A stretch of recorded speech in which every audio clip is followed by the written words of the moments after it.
Halo semua, kembali lagi dengan saya Ferdi di Cafe Eva Institute. Konten kali ini melanjutkan review bab 6 bukunya Putu Wijana yang berjudul Pengantar Semantik Bahasa Indonesia. Tanpa berlama-lama, mari kita mulai.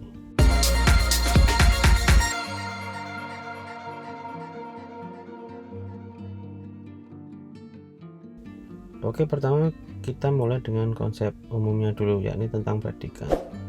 Jadi mungkin kalian sudah tahu bahwa predikat biasanya diisi oleh kata kerja ya.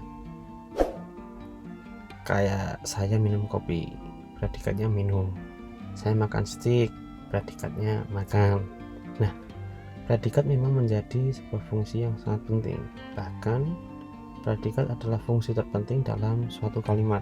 Secara struktur verba yang menduduki predikat dalam kalimat, predikat memiliki kedudukan yang sentral. Predikat bisa menentukan jumlah dan jenis argumen yang menyertainya. Bahkan, predikat juga mempengaruhi peran semantik yang didudukinya. Misal kata membeli. Predikat dengan verba membeli membutuhkan dua argumen. Pertama, subjek berperan sebagai agen, dan kedua, objek yang berperan sebagai yang terpengaruh.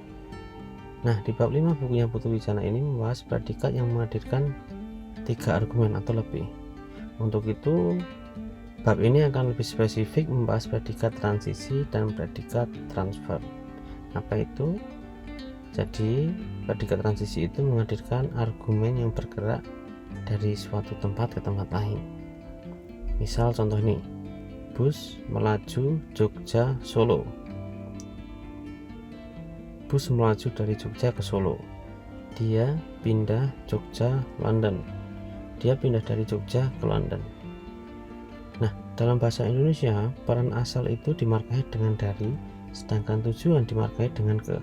Makanya kalau di layar kalian hanya bisa melihat bus melaju Jogja Solo dan dia pindah Jogja London, soalnya marka ini tidak termasuk dalam argumen.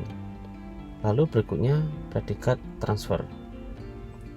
Predikat transfer ini merupakan predikat penghadir argumen. Maksudnya, predikat transfer menyebabkan suatu gerakan dari suatu tempat ke tempat lain atau dari suatu orang ke orang lain. Contoh, Luffy meletakkan topi almari. Luffy meletakkan topi ke almari. Yuro menerima pedang Robin. Yuro menerima pedang dari Robin. Nah, dalam konteks ini Luffy dan Yuro memiliki peran semantik sebagai pelaku, sedangkan kata meletakkan dan menerima memiliki peran semantik sebagai tindakan. Kata topi dan pedang memiliki peran terpengaruh. Lalu kata almari ini memiliki peran semantik tujuan, sedangkan kata Robin memiliki peran semantik asal. Jadi itu tujuan dari peran predikat dalam semantik ya. Oke, jadi itu adalah pembahasan bab 6 bukunya Putu Wijana tentang pengantar semantik bahasa Indonesia. Jika ada yang ingin ditanyakan, silahkan komentar. Jangan lupa like dan subscribe. Ciao.